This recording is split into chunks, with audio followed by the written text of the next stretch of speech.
Irmãos, eu convido a amada igreja nesse momento a abrir as Escrituras Sagradas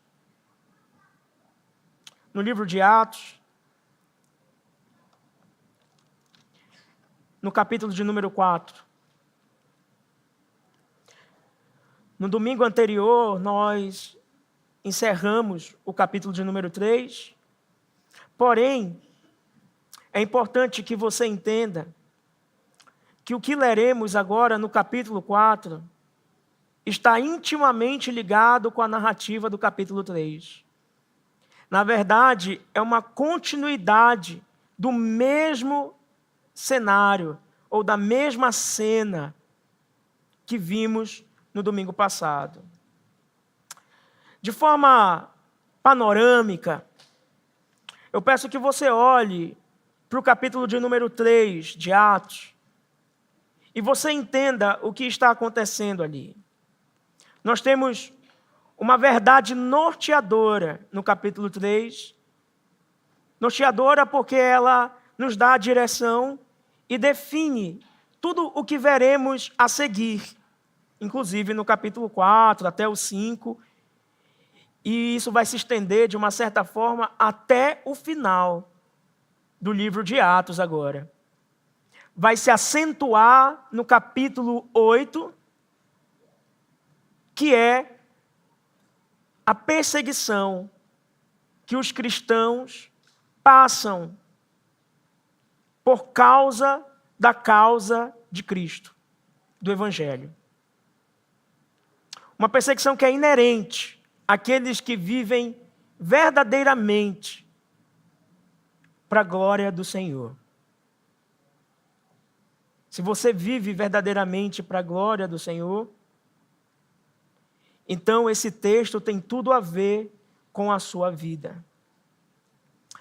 O Jesus que foi rejeitado, entregue e morto pelos líderes religiosos, não permaneceu morto. Ele ressuscitou.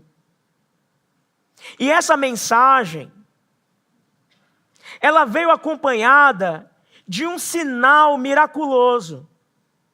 No início do capítulo 3, o que nós vemos do verso 1 até o verso 10 é a cura de um coxo. Porém, esse evento da cura não está querendo abirrogar glória para os homens que foram instrumentos daquela cura. No caso, Pedro e João. Esse episódio está querendo servir como um sinal de que Jesus verdadeiramente ressuscitou. Por quê? Porque do verso 11 do capítulo 3, onde inicia a pregação de Pedro, até o verso 26, toda a fala de Pedro é: esse homem ficou curado no nome de Jesus.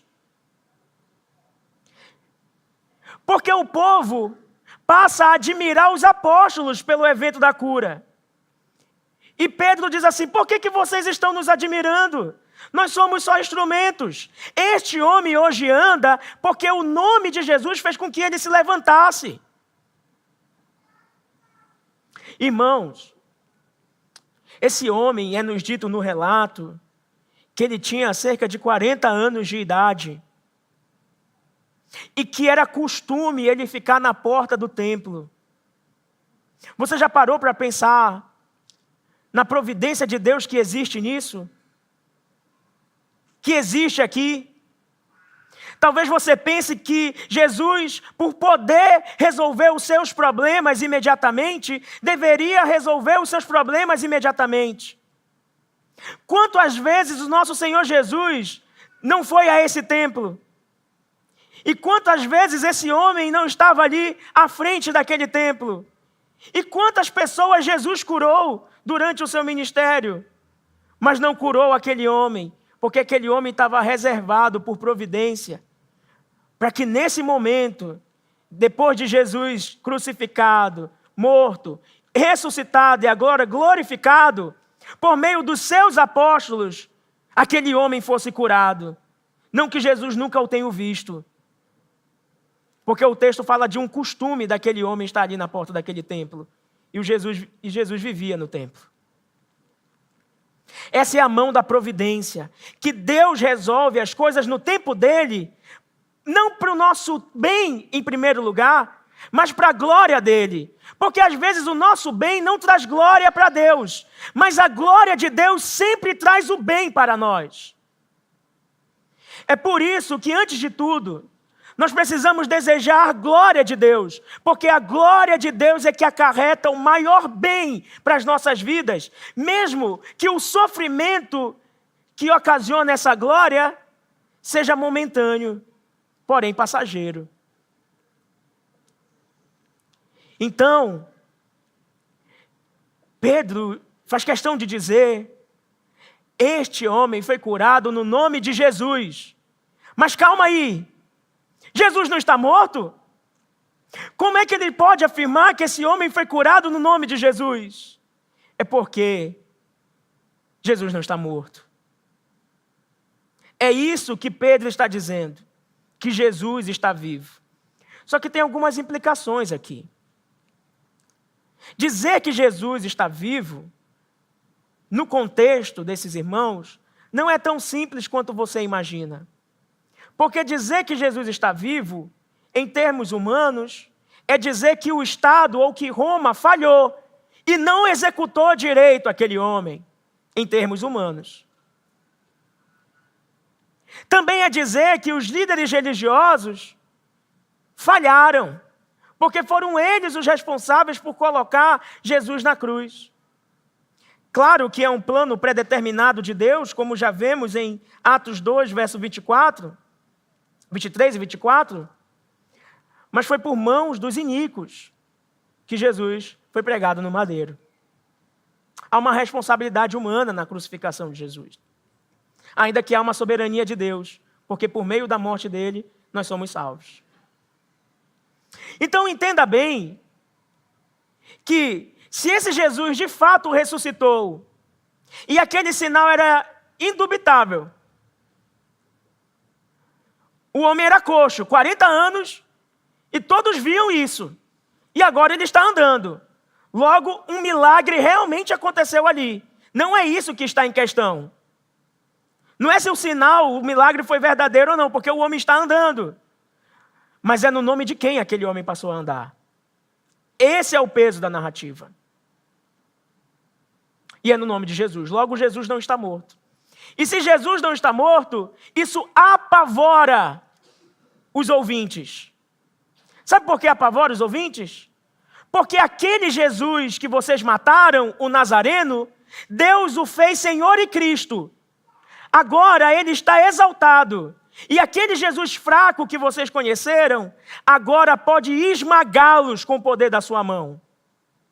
Deu para entender isso? Os irmãos captaram a ideia?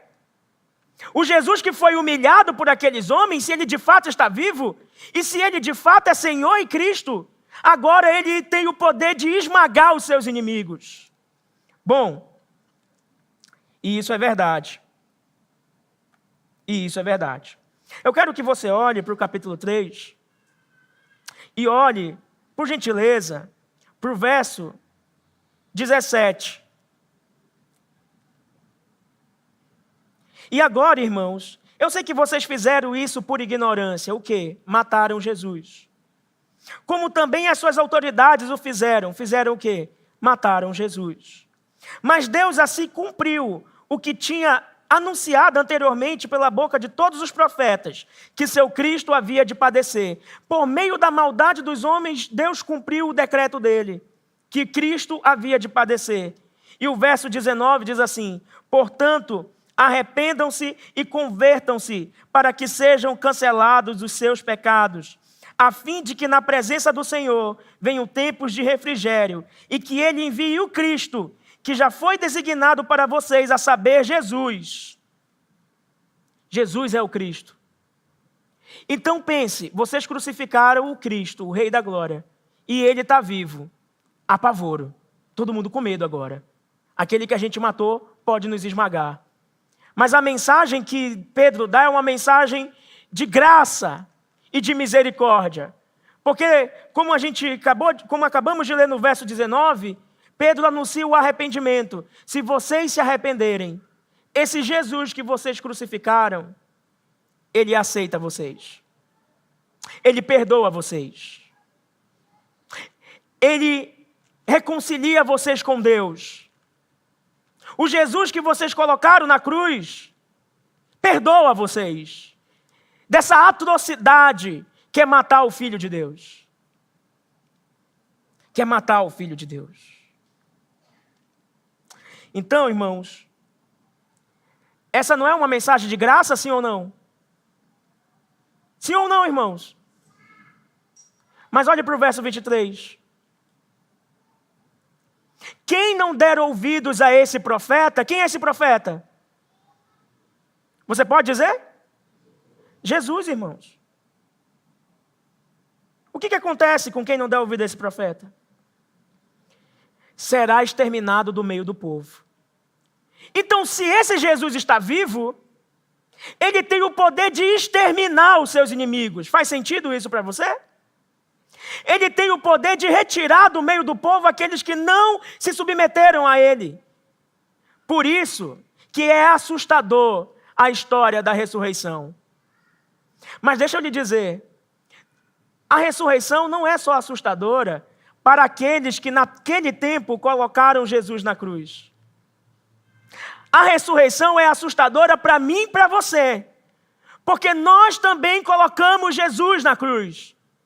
Nós também dizemos, juntos, aqueles do passado, crucifique-o. E os nossos pecados colocaram o santo, o justo no madeiro.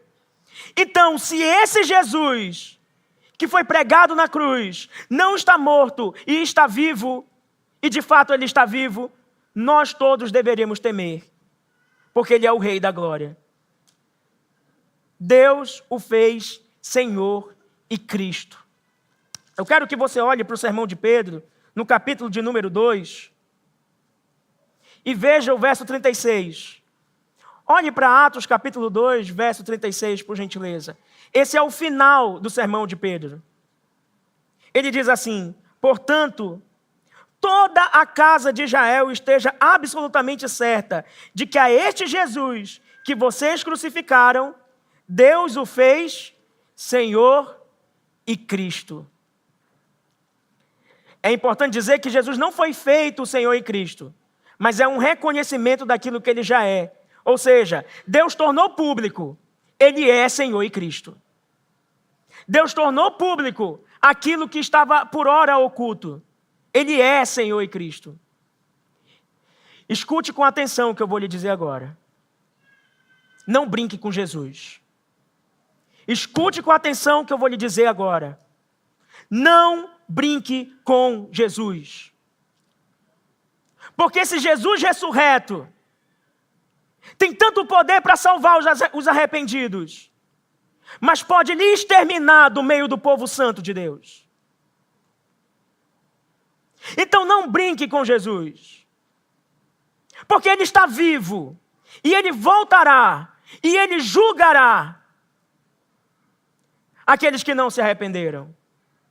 Na volta de Jesus, não haverá espaço para arrependimento. Então não fique clamando Maranata se você não se arrependeu ainda. Não diga vem Senhor Jesus, porque isso pode ser uma atrocidade para você. Na volta dele não haverá tempo para arrependimento. Ou nos arrependemos agora, antes do seu retorno, ou quando ele voltar será tarde demais. Ele voltará para excluir aqueles que não são do meio do seu povo. Aqueles que se confundiram com aqueles que são. Aqueles que estão no mundo como um joio misturado com o trigo, que foi salvo pela obra da cruz. Agora, imagine toda aquela cúpula de religiosos que crucificou Jesus, ouvindo esse sermão de Pedro, que foi nesse mesmo tom que eu acabei de contar agora para vocês. Eles crucificaram Jesus, e o sermão está dizendo, vocês crucificaram o Senhor da glória, e se vocês não se arrependerem, vocês vão ser exterminados. E eles ouvindo isso, dizendo, ele está falando da gente. Fomos nós que crucificamos o Senhor da glória.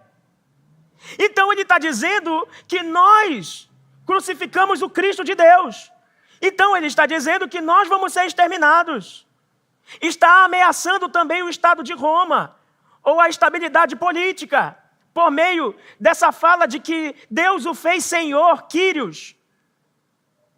Irmãos, César abdicava para si esse título. César dizia que só ele era o Senhor, pela expressão César Augusto, ou seja, Augusto quer dizer o maior de todos. Então não há um César maior do que eu. Não há um Senhor, um Quírios maior do que eu. E Jesus estava sendo dito pelos seus discípulos como o Senhor soberano sobre tudo. Aquele que foi colocado pelo próprio Deus como o Rei de toda a glória. Isso é preocupante ou não é? Ameaça a posição das autoridades, tanto política quanto religiosa. Deixa eu lhe dizer, é isso que Jesus faz. Sabe por que o Estado corrupto mexe tanto com a verdadeira fé cristã? Porque a autoridade de Cristo mexe com o falso poder dos falsos políticos. E sabe por que muitos pastores falsos tremem diante da autoridade de Jesus? E por isso não deixam Jesus brilhar, mas eles têm que brilhar na frente de Jesus? Porque a autoridade de Jesus mexe com o ego, com a vaidade daqueles que não querem fazer que a glória de Cristo brilhe, mas querem brilhar a sua própria glória. Sabe, irmãos, falsos pregadores ficam ressentidos, se remoendo no coração com a pregação verdadeira e com a glória de Cristo. É uma denúncia.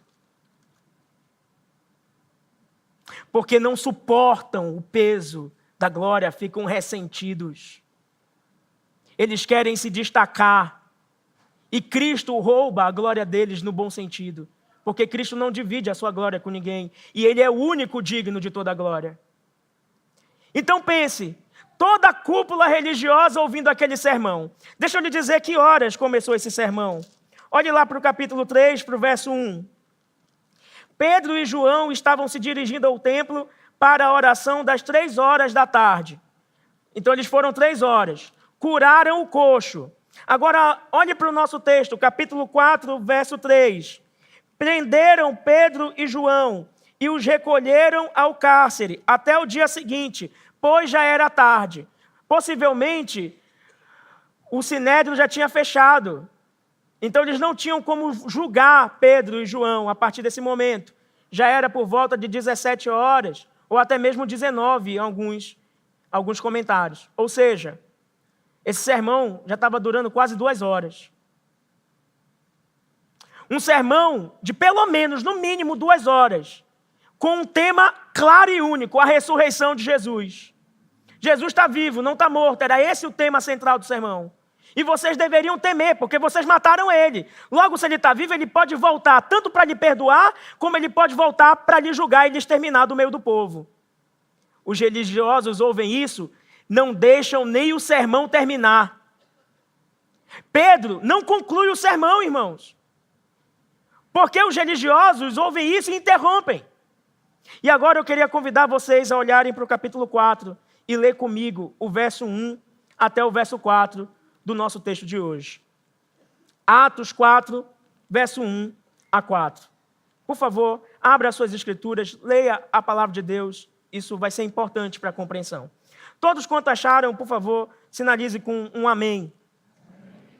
Diz assim: enquanto Pedro e João ainda falavam ao povo, ou seja, o sermão ainda estava acontecendo, chegaram os sacerdotes, o capitão do templo e os saduceus. Verso 2, como é que eles chegaram? Como é que estava o coração deles? Ressentidos. Por quê? Por que eles estavam ressentidos? Por 2 razões. Porque os apóstolos estavam ensinando o povo, primeira razão, e segunda razão, e anunciando em Jesus a ressurreição dentre os mortos. Verso 3, prenderam Pedro e João e os recolheram ao cárcere até o dia seguinte, pois já era tarde. Verso 4, porém muitos do que ouviram a palavra creram, subindo o número desses homens a quase 5.000. Então, ouvindo aquele sermão de Pedro sobre Jesus está vivo e tendo o poder para exterminar quem não crer nele do meio do povo da aliança, essa cúpula religiosa, formada por 3 grupos, preste atenção, no verso 1, sacerdotes, capitão do templo e saduceus, se reúnem ressentidos e prendem os apóstolos Pedro e João. Sabe o que nós entendemos de maneira geral sobre o que já vimos a respeito desse texto e sobre o que discorreremos a seguir pela graça de Deus? Entenda, a fidelidade inabalável ao Evangelho de Cristo inevitavelmente atrai oposição das autoridades e sistemas humanos. Mas essa perseguição que sofrem aqueles que são fiéis ao Evangelho, ela é soberanamente utilizada por Deus para garantir o avanço imparável da igreja. E esse é o título desse sermão para você que anota. O título desse sermão é O Avanço Imparável do Evangelho. Nada pode parar o poder salvador da mensagem da cruz. Nada e ninguém. Absolutamente nada e ninguém. E nessa noite, enquanto você ouve esse sermão, eu lhe convido a ouvir orando por 3 motivos. Ouça em oração por 3 motivos. Em primeiro lugar, para que Deus faça de nós uma igreja que não negocia a verdade. Em segundo lugar, para que Deus faça de nós uma igreja que não teme a oposição dos homens. E em terceiro lugar, para que Deus faça de nós uma igreja que confia plenamente na soberania de Deus. E diante desses 3 tópicos, nós seguiremos. O nosso sermão está estruturado diante dessas 3 ideias, que passo a citar aos irmãos para anotação. São 3 pontos. O primeiro, a fidelidade ao Evangelho sempre provoca oposição. Entenda isso. A fidelidade ao Evangelho sempre provoca oposição. Então, se você está sendo fiel ao Evangelho, isso vai acarretar ou trazer para a sua vida oposição. Vai trazer para a igreja oposição daqueles que ficam ressentidos com a verdade pregada. Em segundo lugar, a verdade de Cristo sempre confronta aqueles que querem roubar a glória de Jesus. A autoridade de Cristo sempre confronta aqueles que querem roubar a glória de Jesus. E é exatamente o que acontece aqui. Enquanto o sermão é pregado, a verdade é exposta, aqueles que queriam roubar a glória de Jesus ficam ressentidos no seu coração. E em terceiro e último lugar, o nosso terceiro ponto, a soberania de Deus garante o avanço do Evangelho. É Deus, por sua soberania, quem garante o avanço do Evangelho.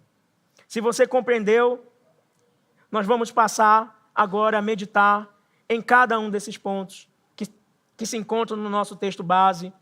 Repito, Atos 4, 1 a 4. Preste bastante atenção para que você não perca as ideias aqui destacadas. Em primeiro lugar, a fidelidade do Evangelho sempre provoca oposição. Olha só, qual é o cenário que nós temos aqui anteriormente, irmãos? Antes, a igreja primitiva, ela vivia um período de relativa paz. Eu coloco essa expressão relativa porque Jesus acabara de ser crucificado, então nós não podemos dizer uma plena paz. Mas se nós olharmos, por exemplo, para Atos capítulo 2, verso 47, eu peço que você faça isso, Atos 2, 47, você vai ver uma expressão que aponta para essa relativa paz. Diz assim, você achou? Diz assim: louvando a Deus e contando com a simpatia de todo o povo. É essa expressão que eu gostaria de destacar. Então a igreja estava crescendo e estava contando com a simpatia de todo o povo. Isso poderia dar uma falsa sensação de que as coisas sempre vão ser assim. Eu não gostaria de aplicar agora, mas me antecipando propositalmente, esse é um engano que a igreja moderna, que a nossa igreja inclusive, corre. De achar porque tudo está correndo bem, tempos de oposição não virão. Porque estamos contando com a simpatia de todos, corremos o risco de pensar que uma hora isso pode se reverter. E que Deus mesmo pode mover o cenário para fazer com que nós sejamos mais santos. Mas esse era o cenário em Atos 2,47. Contavam com a simpatia de todos. Mas no texto que nós lemos agora, Atos 4, verso 1 a 4, pela primeira vez na história da igreja, os apóstolos são presos. São encarcerados. São jogados numa prisão por causa do nome de Jesus. Eles passam uma noite inteira numa cela, como você pode olhar o capítulo 4, verso 3. Aquela cúpula religiosa, aqueles líderes religiosos fizeram isso com os apóstolos. Então a pregação do evangelho, pense, irmãos, essa cena, Pedro estava pregando e os líderes religiosos, mas não somente religiosos, mas políticos também, porque o terceiro grupo, saduceus, não é só um grupo religioso, é um grupo político também, interromperam a pregação do evangelho, da mensagem da ressurreição, e prenderam os pregadores da palavra. É isso que está acontecendo aqui no texto. As autoridades ostensivas, a força policial da época, olha só, capítulo 4, verso 1, tem uma expressão aí, capitão do templo. Essa era a polícia do Sinédrio. O capitão do templo, ou a polícia do Sinédrio, foi até lá prender os pregadores do evangelho. Isso é contar com a simpatia? Ou isso é oposição? É oposição. A expressão que é usada aqui, inclusive, a NAA, dá uma atenuada, porque diz assim, ó, no verso 1, chegaram os sacerdotes. Essa expressão está sendo suavizada aqui. O termo aqui é sobrevieram em outras versões. Eu não sei se você tem outra versão, mas pode estar escrito isso, sobrevieram os sacerdotes e tarará e tarará.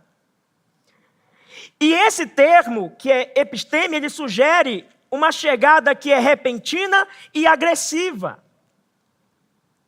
Então está marcando, de fato, irmãos, uma mudança dramática aqui em Atos.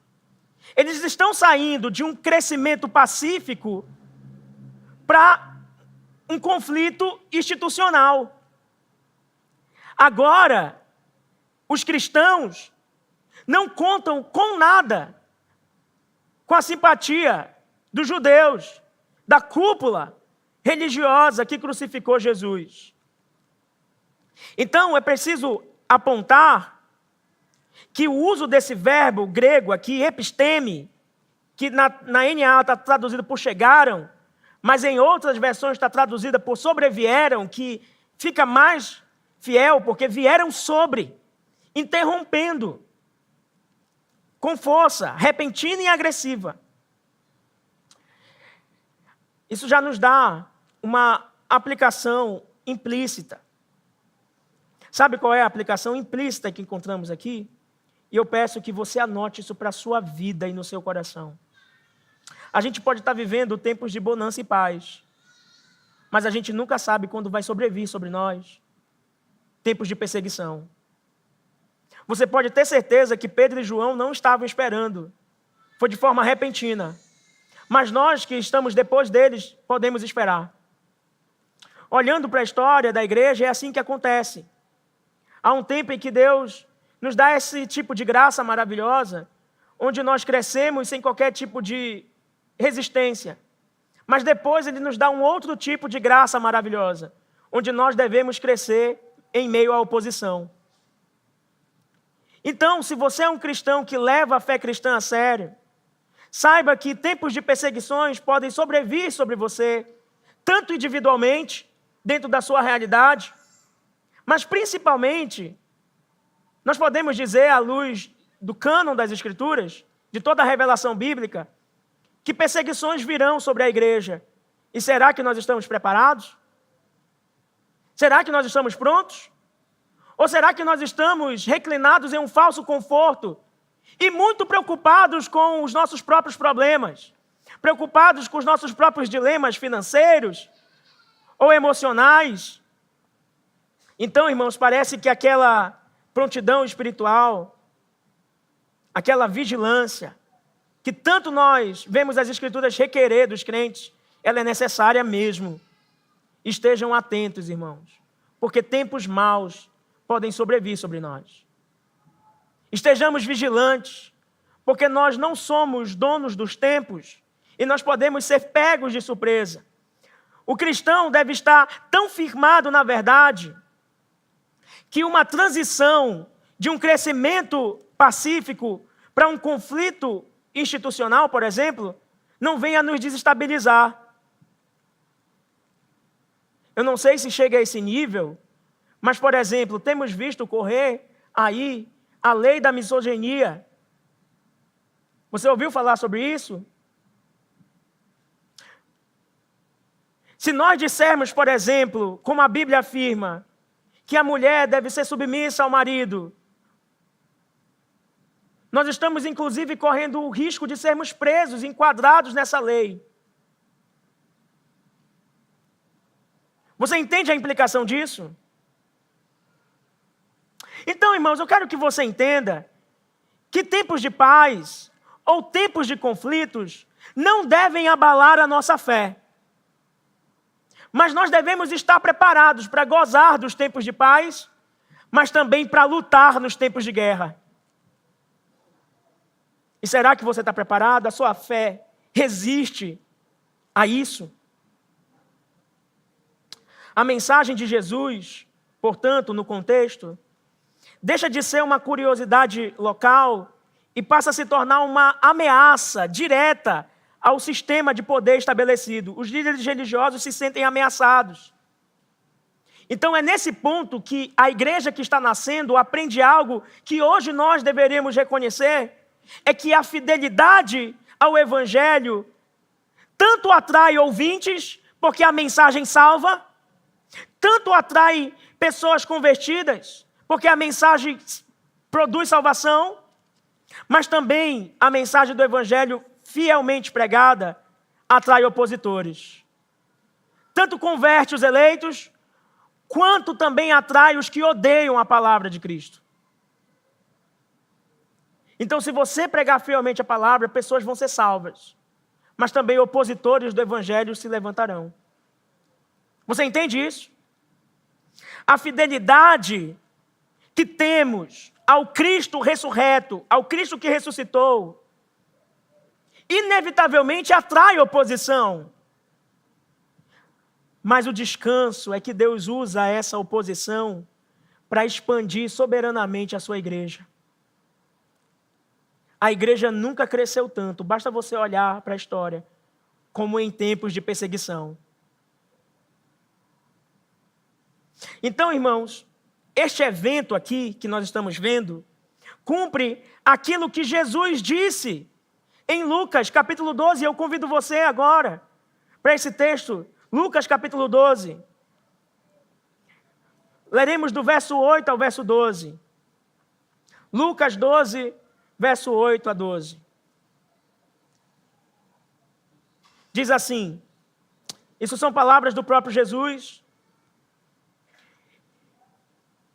Digo mais a vocês, todo aquele que me confessar diante dos outros, também o Filho do Homem o confessará diante dos anjos de Deus. Mas o que me negar diante das pessoas, será negado diante dos anjos de Deus. Todo aquele que disser uma palavra contra o Filho do Homem, isso lhe será perdoado. Mas para o que blasfemar contra o Espírito Santo, não haverá perdão. O que é isso? A blasfêmia contra o Espírito Santo? Incredulidade. Aquele que não se arrepende mesmo, ele não se rende a Cristo. Verso 11.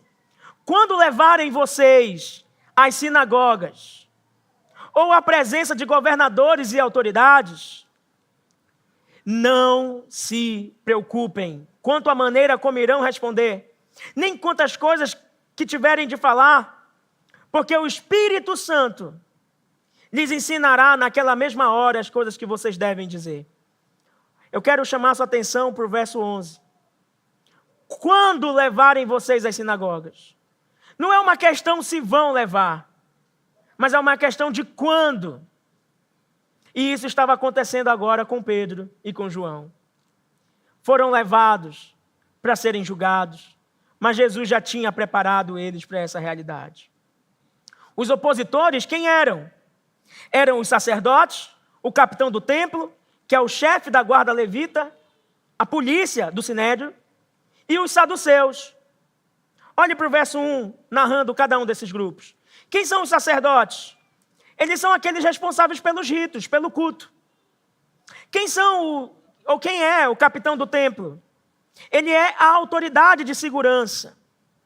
Ele é o chefe da guarda levita, a força policial do templo. E quem são os saduceus?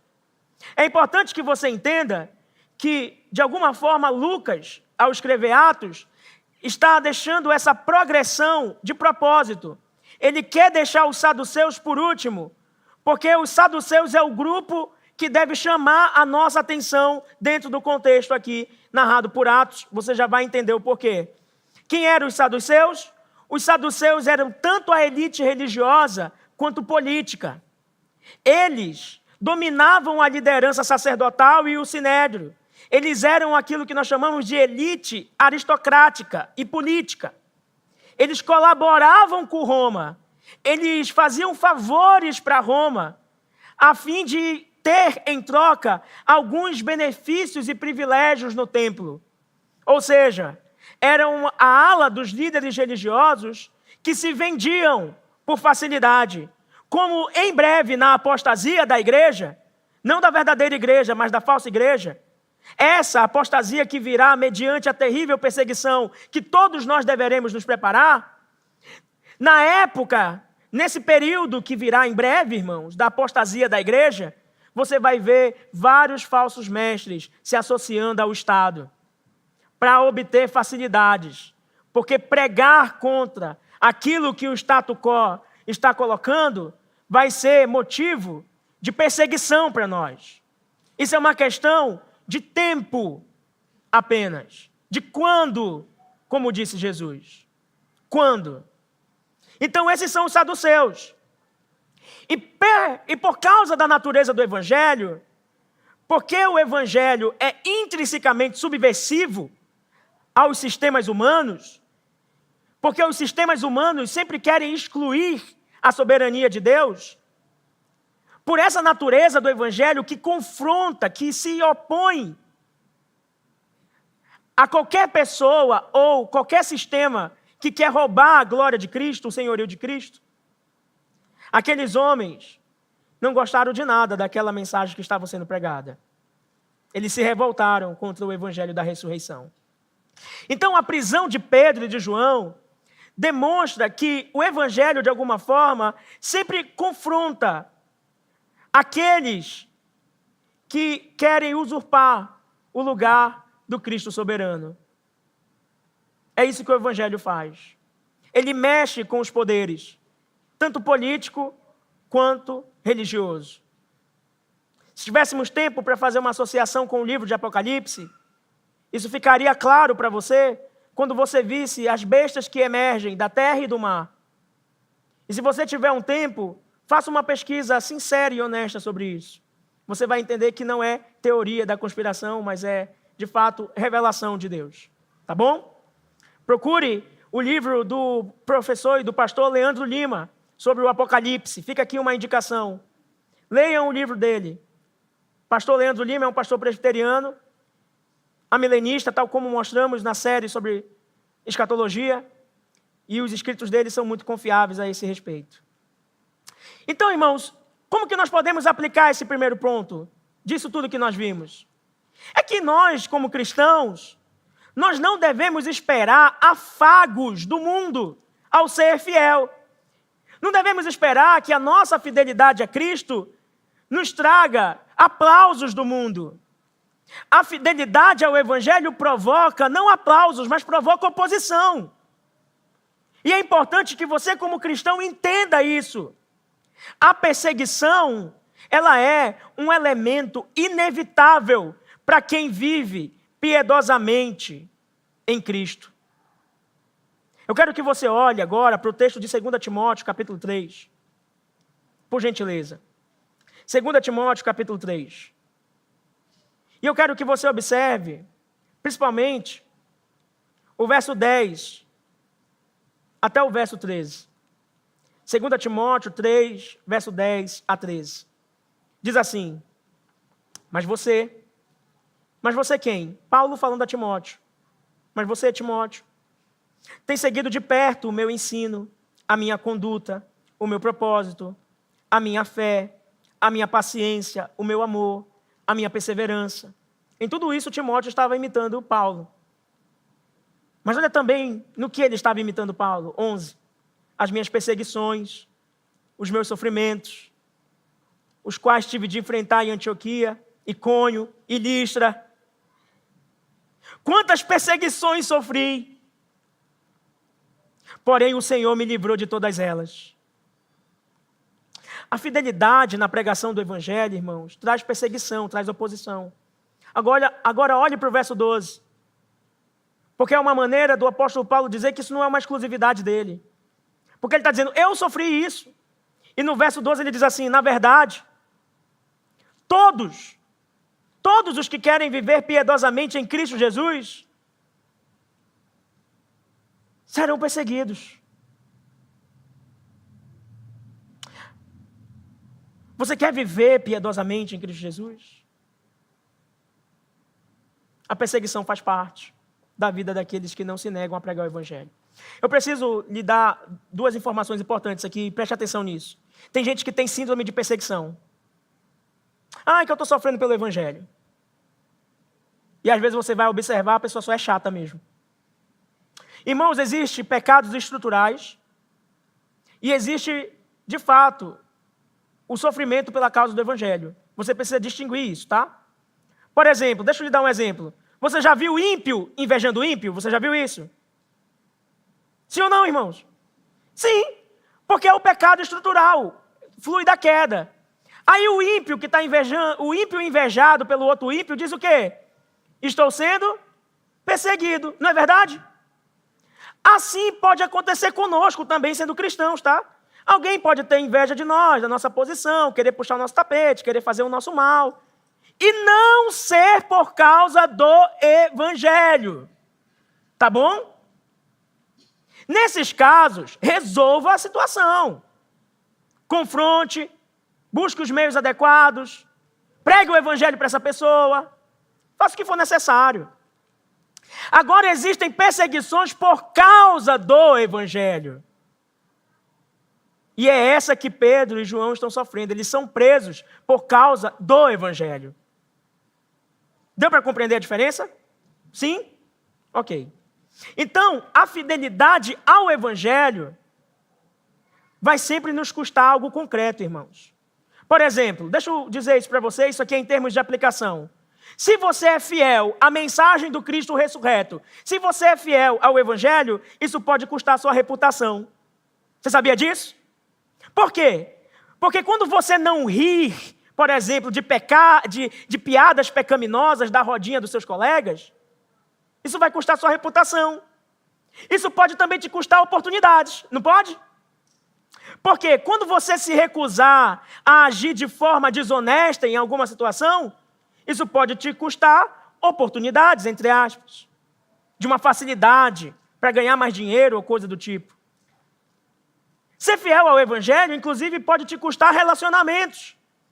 Quando você não se conforma com relacionamentos fora do padrão bíblico. Quando você, por exemplo, não se põe em julgo desigual. Você não é levado pelas suas emoções, mas é submetido ao critério, ao crivo do Evangelho. E isso pode te custar relacionamentos, te distanciar de pessoas, mas pela causa do Evangelho. Você compreendeu isso? Aliás, escute o que eu vou dizer agora. E, se possível, saia com isso na sua cabeça. Muitos de nós aqui, inclusive me incluo, não somos perseguidos porque somos infiéis em muitas áreas da nossa vida. E tem outra. Muitos não são perseguidos, não porque são fiéis, mas porque, por vezes, são silenciosos contra a sua fé. São pessoas que se calam diante das injustiças, que se calam quando deveriam se posicionar a favor do Evangelho. Então, se Cristo está sendo envergonhado, se a glória de Cristo está sendo colocada em vergonha, você, como um cristão, deve lutar, batalhar pela fé que de uma vez por todas foi entregue aos santos.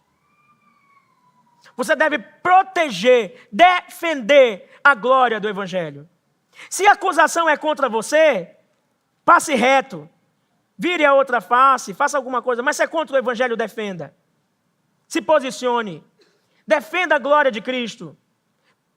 Fale sobre o Evangelho da salvação. Mas muitos de nós nos omitimos. Eu lhe pergunto, você já deixou de falar de Cristo para não ser rejeitado? Você se adapta ao ambiente onde você está ou você permanece fiel a Deus em qualquer ambiente? Sua fé é apenas privada, particular, ou ela é uma fé visível, que todos podem dizer, ali está alguém que ama a Jesus verdadeiramente? Verdadeiramente. Sabe, irmãos, R.C. Sproul, ele conta uma história pessoal dele, que ele estava na universidade, uma universidade secular, e a professora, sabendo que ele era um cristão, de propósito faz uma pergunta para humilhar ele diante da turma. A pergunta que ela faz diante de todos é se ele cria que somente Cristo é verdadeiro ou se qualquer outro tipo de fé pode ser colocada dentro do campo da religião é verdadeira. Se ele cria na exclusividade de Jesus, ou ele era como os outros colegas da classe dele que, todos os caminhos levam a Deus, o que importa é ter fé e aquela coisa que a gente ouve por aí também. E ela fez essa pergunta publicamente, e ele pensou, ele compartilha isso. Se eu disser que sim, que Jesus é exclusivo, e que não há outro que merece glória, e que não há outro que possa ser louvado, que não há outro que possa ser exaltado, independente da fé da outra pessoa, todos vão rir de mim. Se eu disser que não, que Cristo não é exclusivo, eu neguei a Cristo aqui diante de todos. Ele diz que com vergonha ele coloca a mão na boca e diz sim, para suar baixo. E ela diz assim, fale em voz alta o que você acabou de dizer. E ele respira e diz, está na hora de eu, de fato, mostrar quem eu sou. E diz, sim, Jesus é exclusivo e não há outro que possa salvar. A professora só queria ouvir isso e diz, eu nunca ouvi algo tão intolerante. Eu nunca ouvi algo tão exclusivista. Isso é tão baixo, como um ser humano tão inteligente como você pode pensar algo assim? E ele não respondeu nada, ele sofreu aquelas calúnias. Ao final, a professora foi para a porta e disse, por que você não se defendeu? Ou, por que você não negou? E ele disse assim: se Cristo, que eu digo servir, disse que aquele que o negar seria negado também, mas aquele que o confessar seria confessado dentre os homens. Se eu creio que ele ressuscitou e não creio que essas palavras dele também é verdade, eu não creio de fato que ele ressuscitou.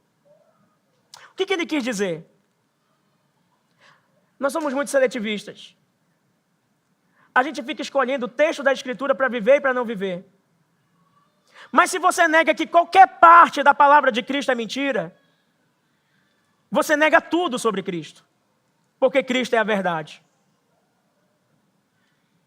Você nega a ressurreição, você nega que Ele é o único caminho, você nega que Ele é a vida, você nega tudo, absolutamente tudo sobre Cristo. Então eu lhe pergunto nessa noite, irmãos, com toda a sinceridade, você entende que você tem que dar razão da sua fé? Você entende que você precisa sofrer pela causa do Evangelho? E você entende que a fidelidade ao Evangelho vai provocar oposição? Bom, dito isso, podemos avançar para o segundo ponto, onde pensamos o seguinte: a verdade de Cristo confronta as autoridades humanas. Eu peço que você olhe rapidamente para o verso 2 do nosso texto, capítulo 4. E perceba como a verdade de Cristo confronta as autoridades humanas. O texto diz assim: ressentidos porque os apóstolos estavam ensinando o povo e anunciando em Jesus a ressurreição dentre os mortos.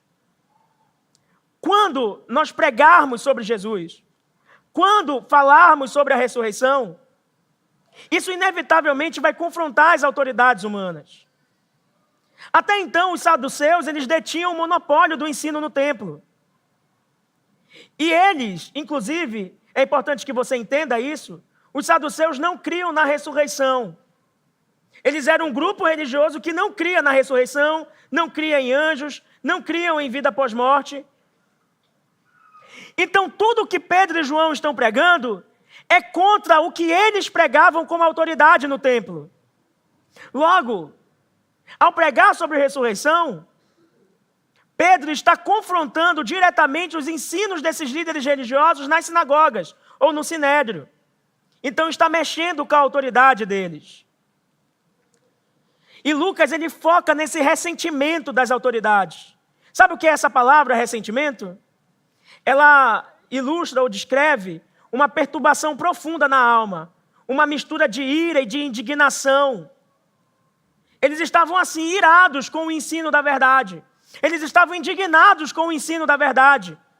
Eles estavam com o coração inquietos com o ensino da verdade. Como ficam, de fato, as pessoas quando são confrontadas com a verdade? Eles não suportavam nem os mensageiros e nem a mensagem. Eles rejeitavam a autoridade dos apóstolos e odiavam a verdade da ressurreição. E eu quero que você entenda isso. Que essa doutrina da ressurreição, irmãos, ela não é uma doutrina secundária.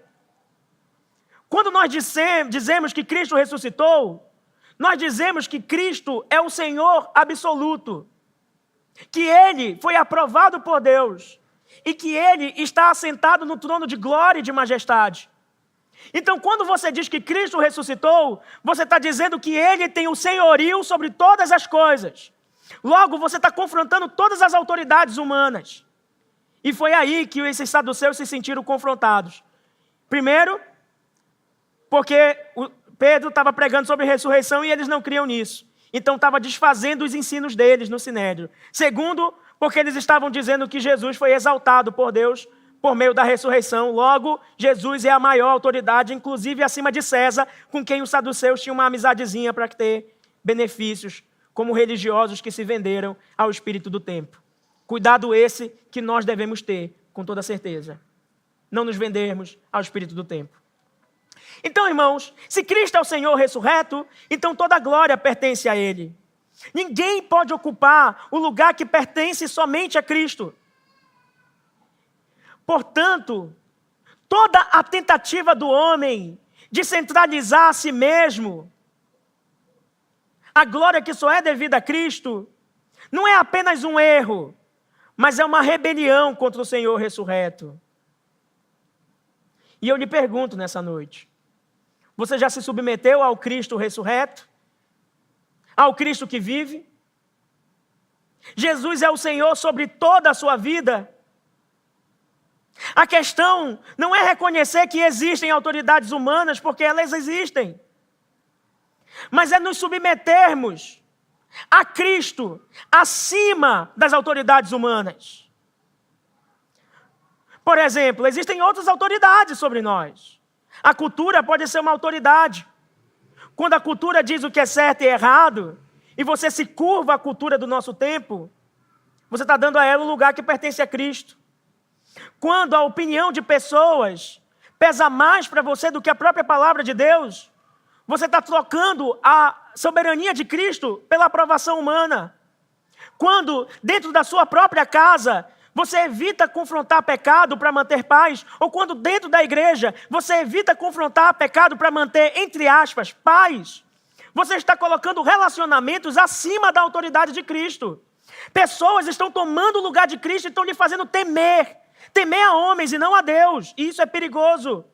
Quando você é guiado por aquilo que você sente, pelo que você pensa, ou por aquilo que faz sentido dentro da sua cabeça, você está colocando a si mesmo como autoridade final e não a Cristo. Então, não é só coisa de saduceu colocar outra autoridade no lugar de Jesus. É coisa minha e sua também, que pode colocar sistemas e pessoas na soberania e no controle da nossa vida. Perceba, por vezes, irmãos, o problema nem está fora, o problema está no nosso coração. Nós queremos, muitas vezes, ser a autoridade final da nossa própria vida. Mas se Cristo ressuscitou, você não pode mais viver como o dono da sua própria vida. Porque se Ele ressuscitou, é porque Ele comprou a sua vida com o sangue dEle. Portanto, você não tem mais domínio. A sua vida não é mais propriedade sua. E o senhorio da sua vida é dEle. E os saduceus não queriam admitir isso. Suas decisões não são mais suas. O seu tempo não é mais seu. Seu dinheiro não é mais seu. Seus relacionamentos não são mais seus. Sua vontade não é soberana. Se Cristo é o Senhor, e isso não é uma sugestão, porque Ele é o Senhor, há uma exigência do Evangelho.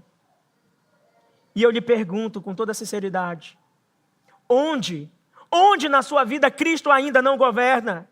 O que você ainda não entregou ao senhorio de Cristo? Em que área da sua vida você ainda está vivendo como autoridade final, como se Cristo estivesse morto, enquanto que Ele está vivo e é o Senhor de todas as coisas? Deus o fez. A esse Jesus que vocês crucificaram, Deus o fez Senhor e Cristo. Isso é Senhor e Salvador. É isso Jesus para vocês? Sabe, irmãos? E terceiro e último lugar, a soberania de Deus garante o avanço da igreja. Sabe por quê? Olha o que o nosso texto diz, olhe para o capítulo 4 mais uma vez, verso 2. 4, verso 2. Ressentidos porque os apóstolos estavam ensinando o povo e anunciando a Jesus a ressurreição dentre os mortos, prenderam Pedro e João e o recolheram ao cárcere até o dia seguinte, pois já era tarde. Porém, eu quero que você atente para o verso 4. Muitos do que ouviram a palavra creram, subindo o número desses homens a quase 5.000. Você lembra quantas pessoas tinha no início, reunidas no Sinédrio, lá no capítulo de número 1? Quantas? 120. E depois Pedro prega. Quantas pessoas tem agora? 3.000 pessoas se convertem, não é isso? E agora o número é de quanto? 5.000. Não é sem propósito que Lucas está narrando esses números. Ele está mostrando que, apesar da oposição, o evangelho nunca para de crescer. Deus nunca para de salvar. E eu quero que você entenda a grande verdade desse texto. Sabe qual é a grande verdade desse texto? É que por mais que os pregadores do evangelho estejam presos, a verdade do Senhor liberta aqueles que estão presos pelo pecado. A palavra do Senhor nunca está presa. Enquanto os pregadores estão presos, a palavra está libertando aqueles que estão no cárcere dos pecados. A prisão que foi colocada aqui como medida preventiva não prendeu o poder do evangelho para salvar. O número mostra o avanço. A soberania de Deus transforma o mal em bem. O sofrimento dos apóstolos serve de púlpito para a conversão de milhares, como diz o verso 4. A igreja, que é sincera e verdadeira, ela padece e cresce simultaneamente. Enquanto sofremos, crescemos para a glória de Deus. O contraste é que enquanto esses homens estavam presos por causa da palavra de Cristo, pessoas estavam sendo libertas pelo Cristo da palavra. Você entende isso? Eu quero que você leia comigo 2 Timóteo 2, por gentileza. Abra em 2 Timóteo, capítulo de número 2. Você achou? Por favor, diga amém. Só para eu ter certeza que você está nesse texto. 2, vamos ler a partir do verso 1. A gente já está indo para o fim, tá, irmãos? 2 Timóteo 2, verso 1. Quanto a você, meu filho, fortifique-se na graça que há em Cristo Jesus. E o que você ouviu de mim na presença de muitas testemunhas, isso mesmo transmita a homens fiéis, idôneos para instruir a outros. Verso 3. Participe dos meus sofrimentos como bom soldado de Cristo Jesus. O bom soldado de Cristo Jesus participa dos sofrimentos. Verso 4. Nenhum soldado em serviço se envolve em negócios desta vida, porque o seu objetivo é agradar aquele que o recrutou. Igualmente, o atleta não é coroado se não competir segundo as regras. O lavrador que trabalha deve ser o primeiro a participar dos frutos. Pense bem no que acabo de dizer, porque o Senhor dará a você a compreensão em todas essas coisas. Lembre-se, verso 8, lembre-se de Jesus Cristo, ressuscitado dentre os mortos, descendente de Davi, segundo o meu evangelho. 9. Você pode ler comigo o verso 9? É por ele que estou sofrendo, até algemas, como malfeitor. Mas a palavra de Deus não está algemada. Irmãos, a palavra de Deus nunca está algemada. Ela sempre está solta e salvando aqueles que Deus determinou salvar por meio da pregação dela. Ainda que esses homens estivessem presos, ainda que lá na frente Paulo fosse preso, e ainda que nós soframos perseguição e sejamos presos, a palavra de Deus liberta. Então, nunca se preocupe com o seu futuro. Nunca se preocupe com o seu conforto. Porque aqueles homens na prisão se alegravam, porque a palavra de Deus salvava o que estava perdido. Libertava o homem onde verdadeiramente dói, que é na alma, no pecado que só Cristo por sua palavra pode libertar. A palavra de Deus nunca está algemada. Jamais. Jamais. É por isso que nós confiamos na eficácia da palavra somente. Quando olharem para nós e perguntarem por que a igreja de vocês caminha bem, você responda, não é porque os nossos pastores são bons, porque eles são péssimos. Eles são fracos, eles são pobres, eles são pecadores, eles são inúteis. Eles são invejosos, eles são arrogantes, eles são cobiçosos. Eles são cheios de derrota. Mas Deus confiou nesses vasos de barro um tesouro que é a sua palavra. E a palavra nunca está algemada. Se perguntarem por que a sua vida foi transformada, nunca diga que é porque você é especial. É porque a palavra de Deus te salvou, te transformou. Então nunca coloque o mérito, nunca coloque qualquer mérito sobre homens, nem sobre você, sobre outros. Nós não somos nada, nós somos indignos, mas a palavra de Deus é digna.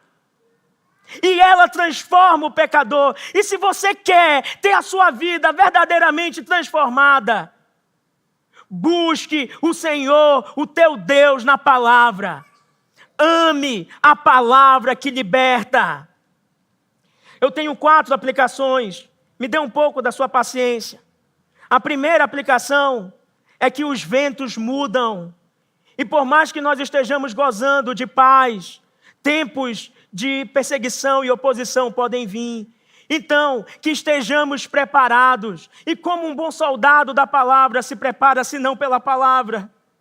Como que nós nos capacitamos, se não na dependência da palavra? Que a palavra prepare o nosso coração para os tempos de guerra. Lidaremos com coisas difíceis, se é que não já estamos lidando.